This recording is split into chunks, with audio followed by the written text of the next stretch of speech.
Hello and welcome to Off the Shelf Reviews. I got hit in the head by a desk set. And I'm Gary. And today we're going to review and discuss Dead Poets Society, which came out in 1989 from director Peter Weir and written by Tom Schulman.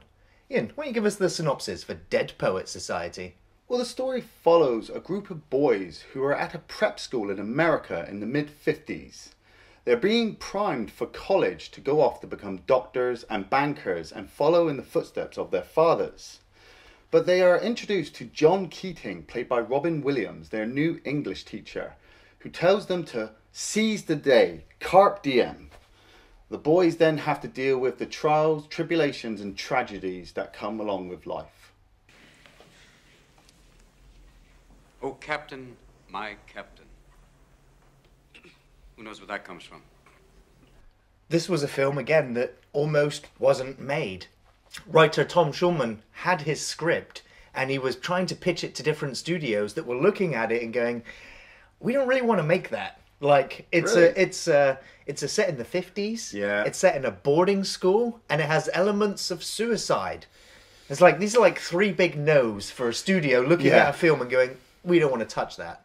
Until eventually a couple of producers read the script and went, actually, this is really good material. And, you know, Tom Schulman, the writer, went on record as saying that he actually got to collaborate with the director that was brought on for the film. Nice. It's obviously the same director as The Truman Show and Master and Commander.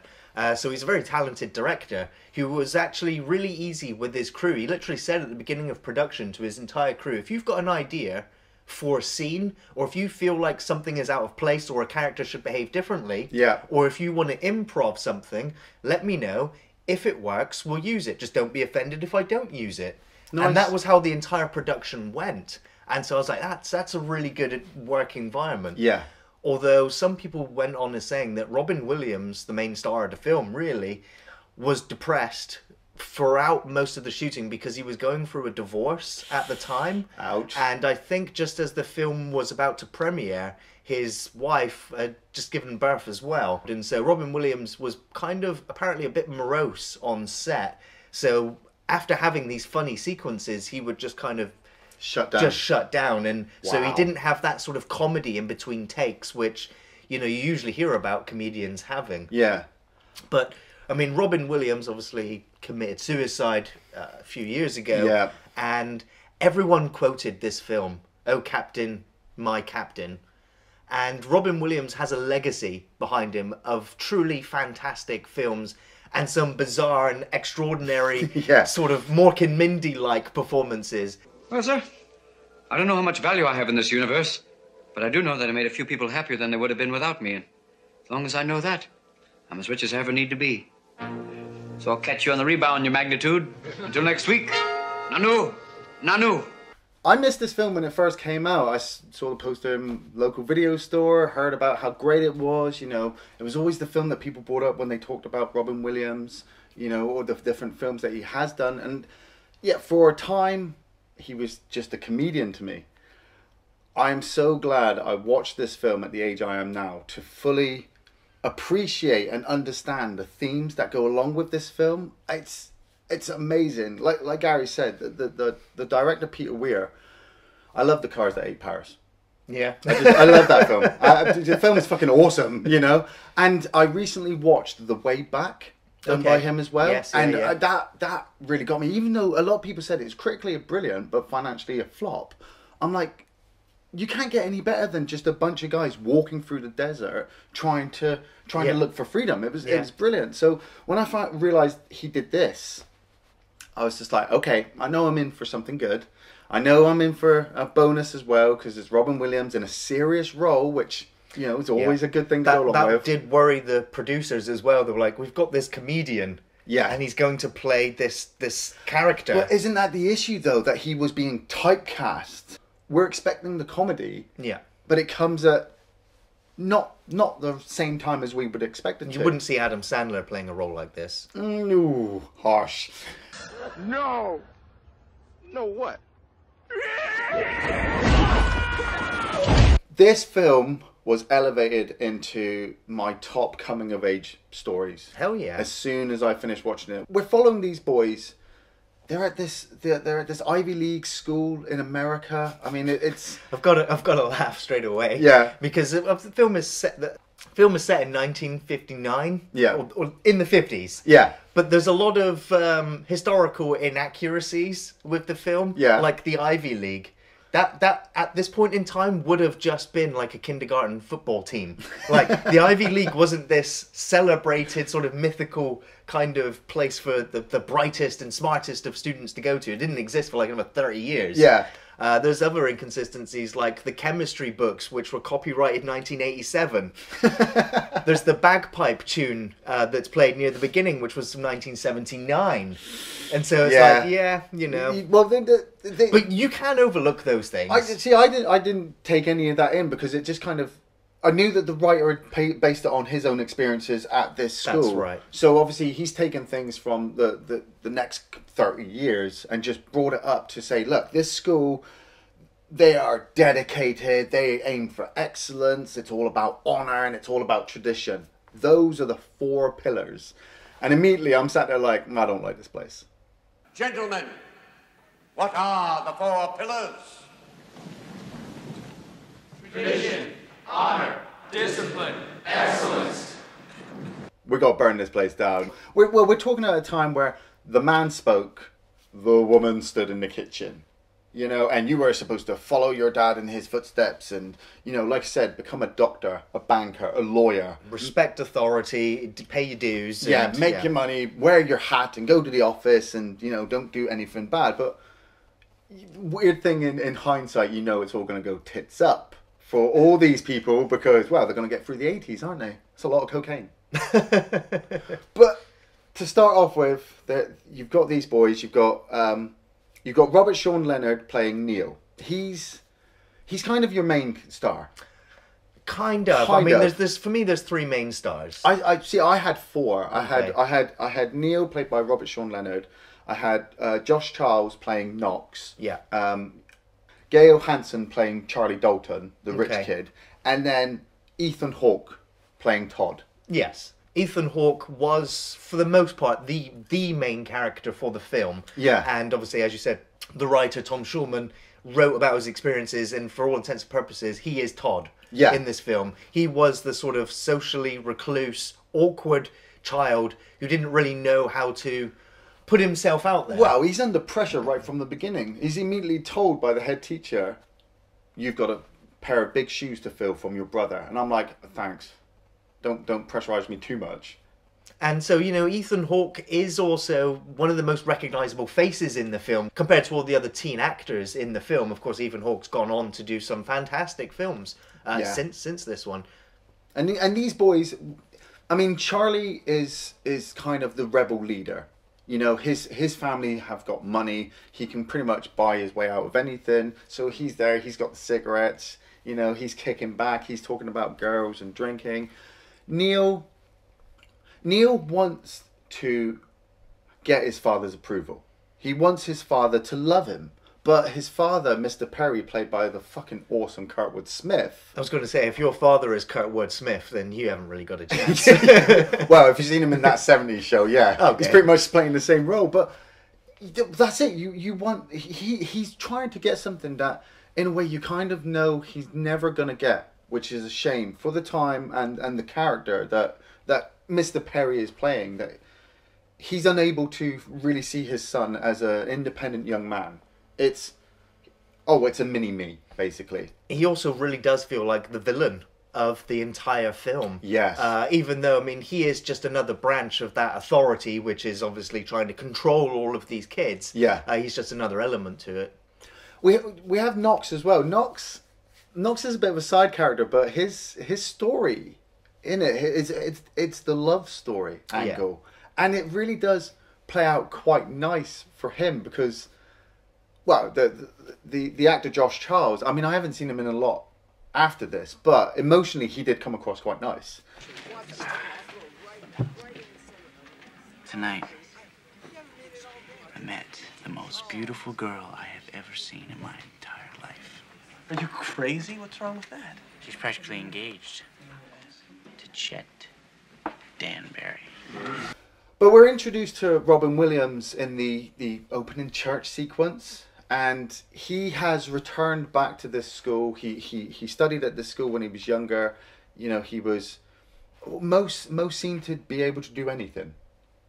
Yeah. Which is a pretty big label for the school to put on you. So you're just like, wow, this guy's going to come in. You know, he's going to be able to get these boys through their classes, because the rest of the classes are so controlled, so boring. That is school, yeah. You know, and that is, unfortunately, 95%, I want to say, if not more, of all teachers. And the film expertly montages a day in the school system, and you see them in the corridors, you see them in the different classrooms, and every one of them is the same, with the teacher, with the textbooks, with the blackboard, whiteboard, the overhead projector, uniform, whatever it is, and it is textbook teaching. And then of course they get into their English classroom, you know, their English teacher's not there. He then just opens the door, walks in, whistles as he walks around them, and he walks out the door, and he's like, "You coming?" And it's like, it's just really unorthodox teaching methods, which actually will go on to inspire these students, because it's a creative way of teaching them whilst still getting across all that vital information that's in the textbook. Yeah.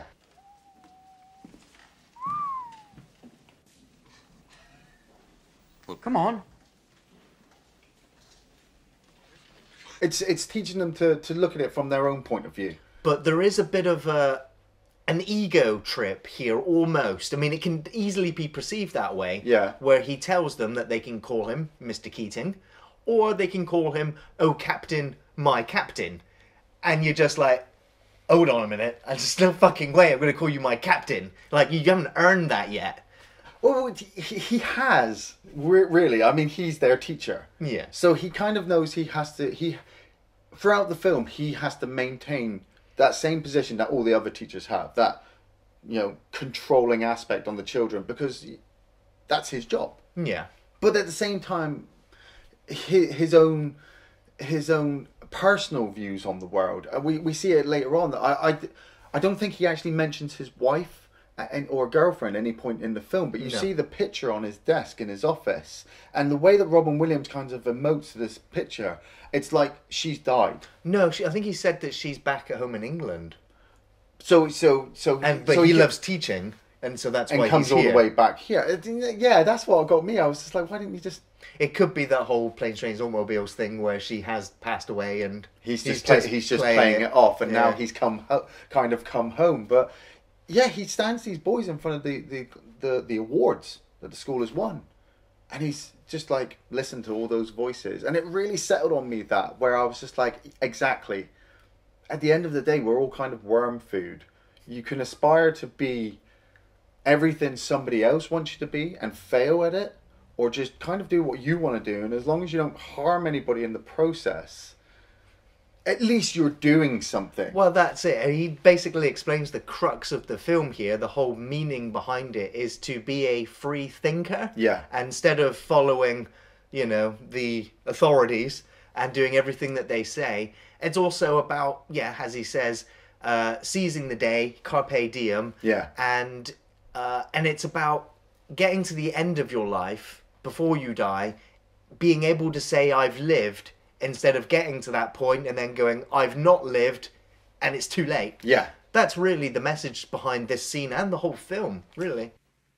Carpe diem. Seize the day, boys. Make your lives extraordinary. What I also loved as well was, I've always heard Robin Williams' performance in Dead Poets Society was brilliant. I always imagined that it was a lot about him. No. Through watching the film, he's only there for their classes, and he's only there if the boys purposely go and find him. And so for me, finding out that the film was more about these six lads, you know, finding out about the Dead Poets Society, finding out the location of where they had their secret meetings, going out and hanging out in a cave and reading poems to each other. Now, initially I know what you're thinking is, well, I wouldn't ever fucking do that. But then I say to you, but what did you do? These boys went and hid out in a cave and read poems to each other and smoked and drank and swore and rebelled against the world. The rest of us have all done it at some point, you know, standing out on street corners, driving around a town. You know, you went somewhere where you didn't tell your parents. So I was able to relate to that. And the fact that as the film went on, I wasn't overburdened by Robin Williams always being there. I was actually really happy that when they went there, they were seeking advice. Or when he did come up on screen, he was telling them off at some point, saying, I told you to seize the day, don't fucking take the piss. Boys, you must strive to find your own voice. Because the longer you wait to begin, the less likely you are to find it at all. So here's an interesting bit of trivia for you. I thought that this was a really great idea as well, is that the director, before filming, got all of the kids together and literally just gave them information and said, these are the cinema films that have just come out. This is the music that's just been released. This is the magazines that you would have been reading. So there you go. There is your homework. This is going to place you in the time set that your characters are supposed to be in, and to behave kind of accordingly. So to give them the sense of the pop culture of the time. I think that's a really great way to sort of get the characters accustomed to the time that they're in. Well, and also, he got all of the child actors to, during filming and just before, to all sleep in the same room. So basically they had no choice but to bond with each other. Yes. So that the friendships that you will see in the film have actually partially sparked from that time that they spend together off set. Yeah, it's another form of method acting. It's just like, I'm just going to shove you all in a room and then come back, and I expect this to be. And it really comes across. You know, each one of the boys stand out on their own in the film. Like I said, Ethan Hawke playing this in the shadow, under pressure character doesn't like to stand in front of people, and doesn't like to speak up. Doesn't want his voice to be heard. You know, he has ideas, but he feels they're kind of stupid. And each one of the other characters is trying to pull him out of his shell. So as the film develops, you are wanting him to become more independent. And that scene where Robin Williams says to him, right, close your eyes, and he spins him around.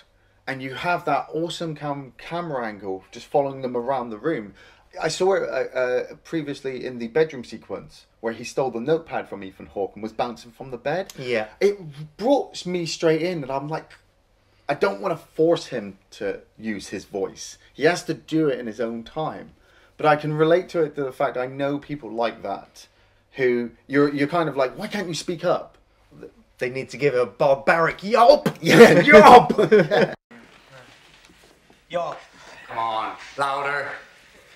Yo. Oh, that's a mouse. Come on, louder. Yo. Oh, good God, boy, yell like a man. There it is. With the Knox character, when he goes to that meal, and he's reluctant to go out, he wants to hang out with his friends and stay at the school, but he goes to this house for a meal, and he meets Chris, the girl he will fall in love with, and the love aspect starts to come into the film because he finds out she has a boyfriend, a footballer called Chet. And you already know before you see the sequences that he's going to be a bit of a dick. But then the way the actor's portrayal of Knox is played in those sequences, the riding down the bike on the hill, coming across the football team, seeing them all, you know, all of this other school and all of their friends. Chris looks happy. So I don't want Knox to come in and ruin this whole thing, but I know that he could probably treat her a bit better than Chet could. The sequences where he goes to their house later on with and they're drinking in the basement. The party. Yeah. And those two boys force him into the corner and they're just like, keep drinking whiskey. We remember your brother. I don't know who you're talking about. Nope. Here you go. We're going to drink another shot. And he gets more and more. I don't think he's ever got that drunk before. No. So that's a new experience for him. So of course his sequence at the party doesn't end very well when the girl that he likes kind of is slumped down in the corner and he starts to stroke her hair, leans over and gives her a kiss, and of course it's at that moment that he's spotted by one of the other footballers who lets the other one know, and before you know it, he's getting punched up. But it's a great example for Chris to see her boyfriend doing these horrible things. Yeah. You know, so it in a way it works. It's a in Knox's bullheaded, favour. drunken behaviour, you know, and so yeah, it does kind of work in his favour. He tries to apologise the next day by bringing her flowers, and she's just like, I'm not taking them, no thank you, I don't want nothing to do with you. Yeah. And so she goes off to class, and he's just like, I'm a poet and a romantic. Yes. And so he follows her into the classroom with the flowers and the poem, and it cuts before he starts reading it, but it cuts back to him later with the other boys, and he's like, "Yeah, I told her. I read the poem," and they're like, "What did she say?" And he's like, "She didn't say anything. She didn't say anything. But I did it." Like, seize the day. Yeah. The Charlie Dalton character I wasn't too sure about, but he redeemed himself towards the end. You know, he was kind of big-headed. He was kind of forcing himself onto people. There was that Cameron boy, who was the fucking bootlicker of the fucking movie. And they were always giving him shit. And I felt bad on that aspect, because I'm like, he's only doing what he's supposed to do, which is kind of what you're supposed to do. But you want the independence, so when he does, when this Cameron does his own thing, you give him shit for it. Yeah. I've got one that's even better than that. I do. There's a young married couple, and they're driving through the forest at night from a long trip, and they run out of gas, and there's a madman on them. Oh, they're staying with madman on the road. Like we said, the Neil character, though, is the main character, and his is the hardest story to kind of get through, because his father is so dominating that Neil is unable to actually express himself to his father. So he uses acting to express himself. And he gets himself the lead part in A Midsummer Night's Dream, which he's so excited about. He's so happy, and all of his friends are happy about it as well. But then when his father finds out and tells him, no, that's it, you're dropping it, you're not acting. You're not doing it in no play. Yeah. Not when you're going to be a professional surgeon or a doctor. Neil goes to speak to Mr. Keating, and Robin Williams basically just says to him, yeah, okay, you've been acting for your father all this time. That is why you've got this passion. You need to be able to express yourself to him. And then when you find out later on that they did have an argument, and his father basically just told him, yeah, you're not doing it, but I'm going away for 4 days. So Neil is still wanting to be rebellious. It kind of weirdly reflects to the Dalton character, because Dalton is always being rebellious to the extreme, but Neil is again giving him grief and saying to him, look, you're putting us all at risk. And I'm sat there, I'm like, well, Neil, you're not exactly making it fucking easy on the rest of us, are you? For me, there's a really awkward sequence when, after he's spoken to Keating and Mr. Keating has told him, just go and tell your dad what I've said. And so when Mr. Keating catches back up with Neil, he's just like, how did the conversation with your dad go? Did you tell him yet? And Neil sits there and lies to him and says, yeah, I told him. He's cool with it. He's fine with me doing the play now. Yeah. And Mr. Keating, Robin Williams' performance tells you he knows that Neil has just lied to him. You can see it in his reaction. He's like, he's not super excited for him like you'd imagine he would be. Yeah. You can just tell. He's like, I'm not going to be super excited for you because I know you're lying to me. And it's just great acting there. He still, like I said, he still holds that teacher position of, yes, I want to force you to speak to your father, but I know he'll say no. Yeah. But so I'm going to be your friend, and I'm not going to force you. Even though, in a weird way, Keating knows that the consequences are going to come. Yeah. I feel like he's ready for that, though. Yeah. And it ultimately boils up to Neil goes to the stage and pulls off this amazing performance of A Midsummer Night's Dream. At the same time that Knox has managed to convince Chris to come to the opening scene, and they have a date, basically, and she's happy to spend this time with him. And they're all sat there in the front row, and they're watching the performance, and they absolutely love it. And he gets a standing ovation, and you feel so happy. But then you see Kurtwood Smith standing in the background, and he does not look happy, and you're thinking, shit.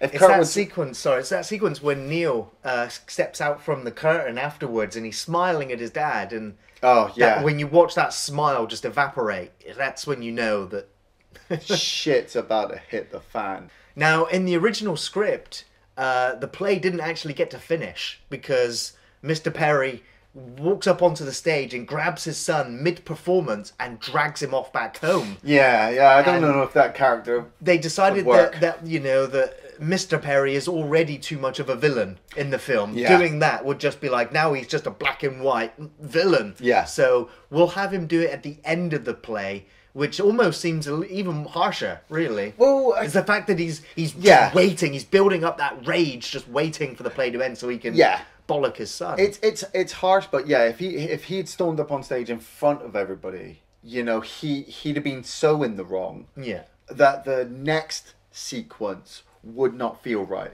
Well, the writer originally imagined that the sequence that we're about to get to feels like it's better in place after the stage being destroyed, after him taking him off stage. Oh, right. Okay. The opposite to what you just said. See, and now now you can understand why there was a lot of back and forth with the makers of the film as to how to handle the character and the situation to make it believable and for the audience watching not to be like, this is ridiculous now. Yeah, if I'd seen Kurtwood Smith drag him off the stage, I would have felt more along the lines of maybe there would have been a bit of physical abuse at home for Neil, and you don't get that at any point during the film. Kurtwood Smith's character is a businessman. He works hard. He wants his son to do well. He demands respect because that's probably what Mr. Perry's senior grandfather, demanded as well. You're going to Harvard, and you're going to be a doctor. That's 10 more years. Father, that's a lifetime. Oh, stop it. And so he gets him home, and Mum's there. She's in tears. She's upset that Neil has lied to them, and what are they doing? What are they doing wrong? He's rebelling against us. Well, weirdly enough, that's what kids kind of do if you force them into one fucking direction. And it's the way Kurtwood Smith, he wants Neil to express himself. And I'm unsure if Neil's unable to do that mentally, or if he knows that if he does do it, his father's going to shoot him down anyway. And there's just that little moment where I'm like, come on, Neil, just fucking scream in his face. Tell him you want to be an actor. Run out the door. Run away. It doesn't happen. Mr. Perry says, come on, Mum, we're going to bed. They go up the stairs. They get into their nightgowns and pajamas, and they put their slippers to the side. They're settling down. Neil's left there in tears. It's such a beautiful sequence with him getting ready for bed, opening the window, standing there with that crown from the performance on his head. And I'm thinking he's going to throw himself out the window. No. He sneaks downstairs, goes into his dad's office, takes out a rag. Now, you don't see what's in the rag, but you can only assume that it's a gun. And amazingly, I'm expecting the shot, but it doesn't come. And instead, Kurtwood Smith just wakes up and is questioning what that noise was.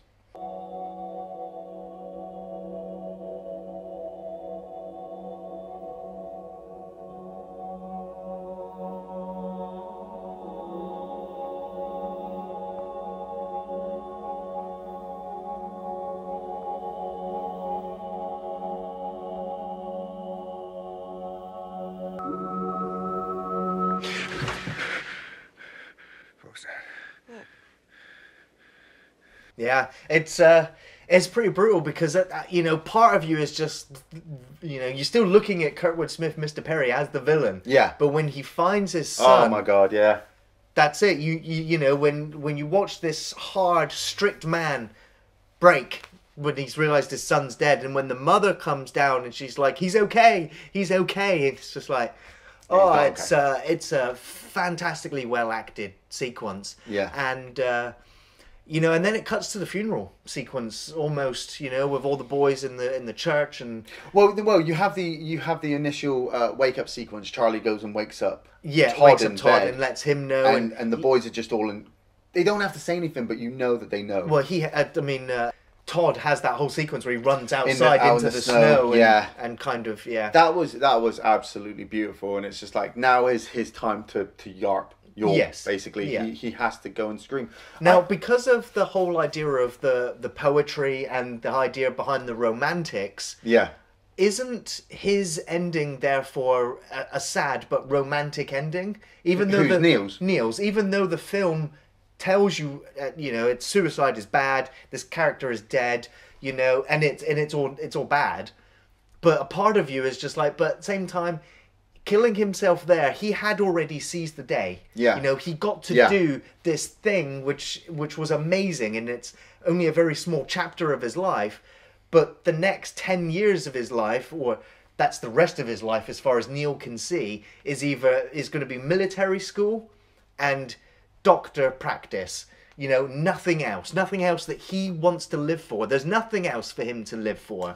So he has reached the end of his life. Yeah. Having known he has done something amazing. Yeah, well, as small as it was. I mean, I don't fully understand poetry myself. It's all art, it's all different opinions. But I understand what you're saying, because it makes me think of what Mr. Keating says to them about how their lives are poetry in this whole performance of life. Each one of them is their own little chapter.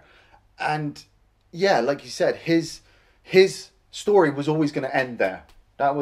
He was kind of destined to always do that. And his father was always kind of destined to be the villain.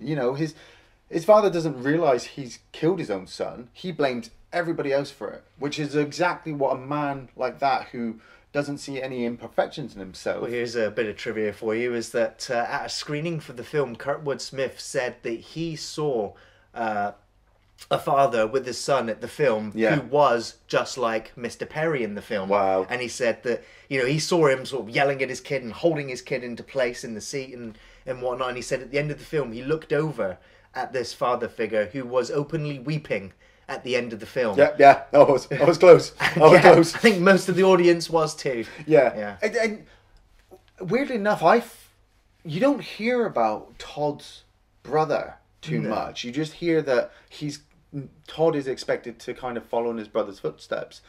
And weirdly, with the snow sequence when he runs off and Dalton's just like, no, leave him, I felt that maybe that had happened to Todd's brother. That Todd's brother had died, and that's why he had all this pressure put on top of him. And so the bond that he had with Neil was building to be a kind of, surrogate brotherhood. I don't think Todd's brother had killed himself or anything. I just think that the family was so focused on Todd's brother that Todd is just shunned and forgotten, which is why he would receive the same desk set every year for his birthday. The parents don't care about Todd anymore. They have their success child.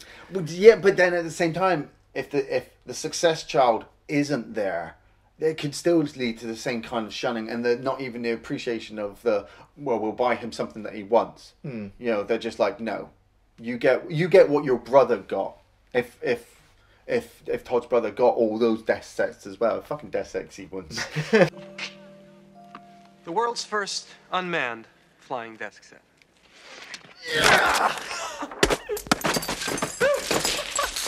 Ultimately, the school is brought under investigation by Mr. Perry and the Board of Governors after Neil's death, because the unquestionable unorthodox teachings by Mr. Keating may have contributed to his suicide. And I'm just like, well, as the audience, we kind of know the truth.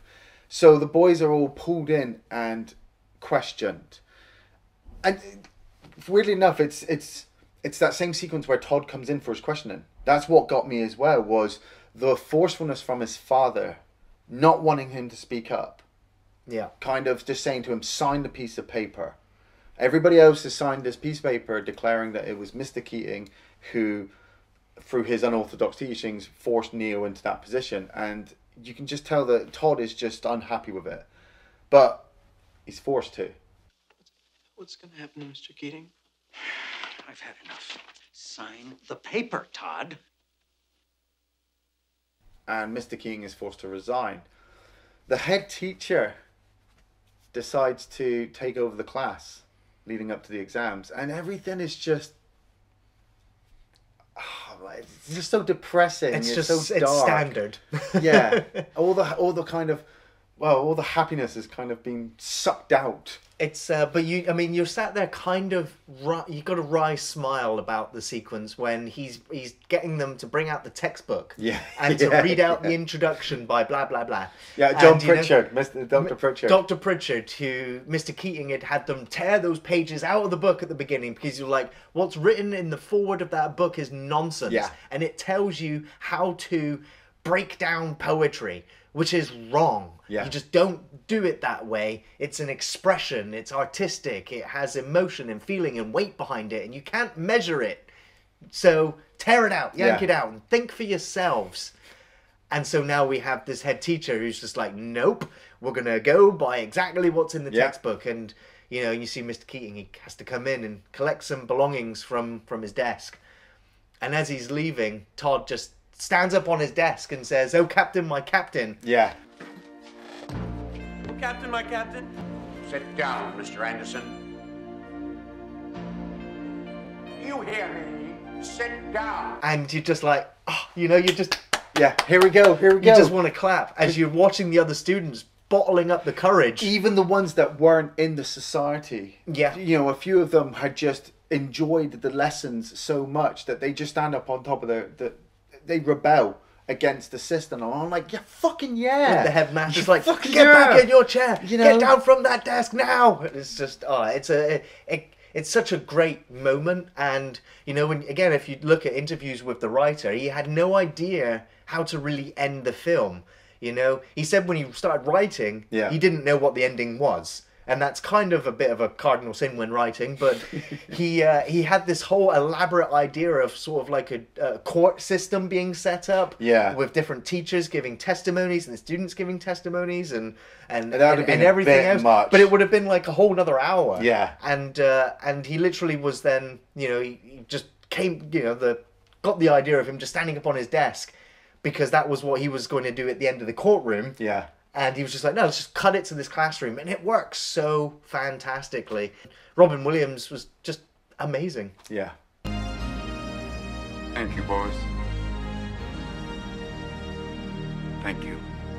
There are so many memorable and great sequences in the film. It's hard to really list them all. Yeah. I guess my first favourite sequence was just the school montage. The bustling in the corridors, the teachers, screaming at the kids for running around too fast, and all of the different classrooms, all setting you up for Mr. Keating's introduction. It was great. The sequence between Mr. Keating and Todd Anderson, where he gets him up and gets him to do the barbaric yelp, and then he gets him to read his own poetry or to create something, to start thinking of anything that comes into his head and delivering it. And you watch the whole class and Mr. Keating just spellbound that they got Todd out of his shadow. That was a great sequence, very memorable.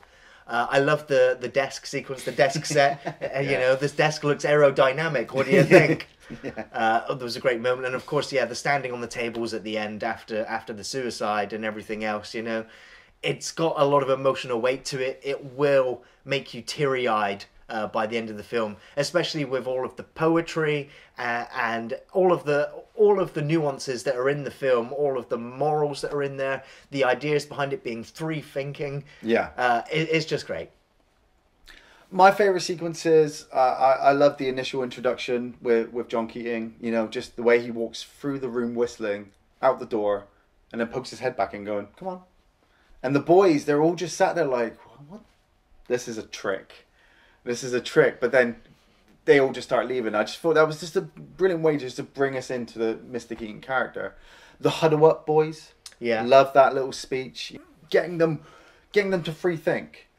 The desk set, well, we've said it before, it's emotional because Todd looks so upset that this is the same thing he's gotten for the last 2 years.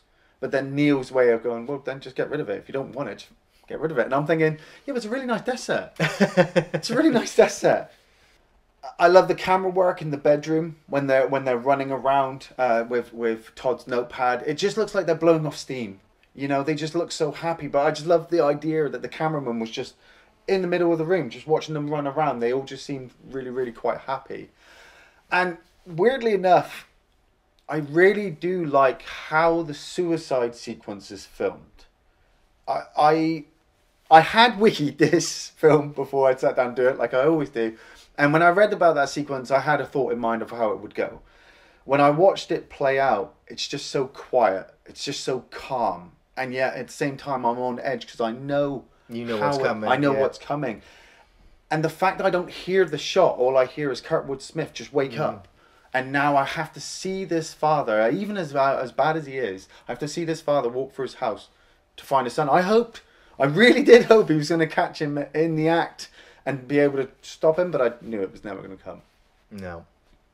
There was one other favourite sequence that I have, and that is when, after all the boys have been in the cave, they bring in a couple of girls. And they start reading poetry to them. The girls are being swooned by it. Yeah. And I love Dalton. He's like, I'm no longer Dalton. I'm Nwanda. Nwanda.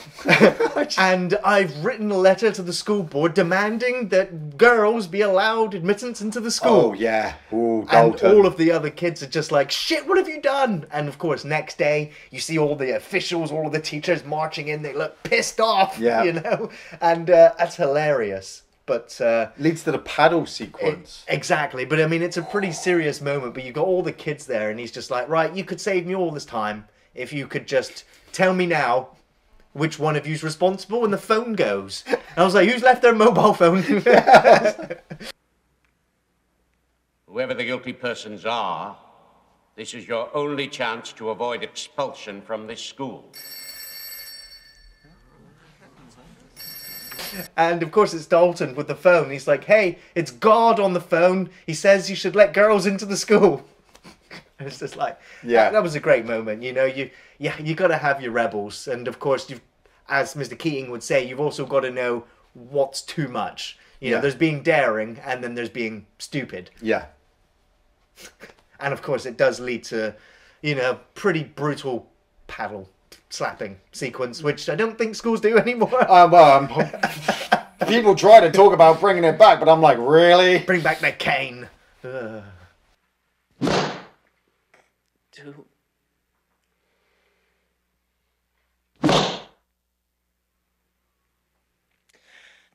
I easily recommend Dead Poets Society. This film is a classic. This film is fantastic. You could easily re-watch Dead Poets Society and enjoy it more each subsequent viewing. Yeah.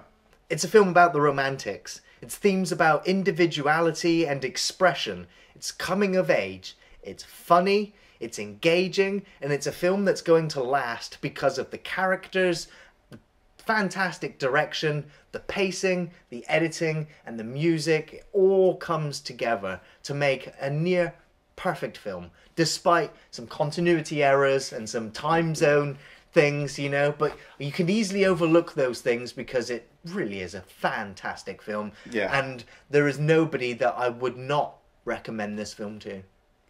I definitely recommend Dead Poets Society. I'm kind of glad I watched it the age I am now. You know, I'm glad I was able to go through my own personal experiences in life before watching a film about trying to experience life. It's got so many relatable themes on it that I think everybody would be able to sit down and watch this film and go, man, yeah, I kind of relate to that. I understand that. That was kind of how my school was. My dad was, you know, my friends were, you know, this, that, and the next thing. Oh, I wanted to be this when I was growing up and I never got to do it. And wow, it's not just a Robin Williams movie. You know, if you've ever thought that, if you ever sat there going, oh, he's always over the posters, always talking. It's not just him. He's actually not even in it. Just over 50% of the movie, I'd say. Maybe even less. I think the main focus is on these 4 boys. And like I said, it's one of my all-time favourite coming-of-age stories. Thanks for watching Off the Shelf Reviews.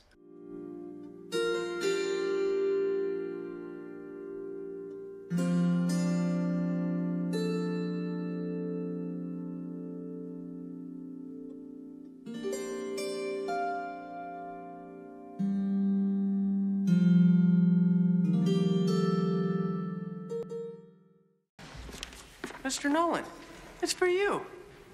It's God. He says we should have girls at Welton.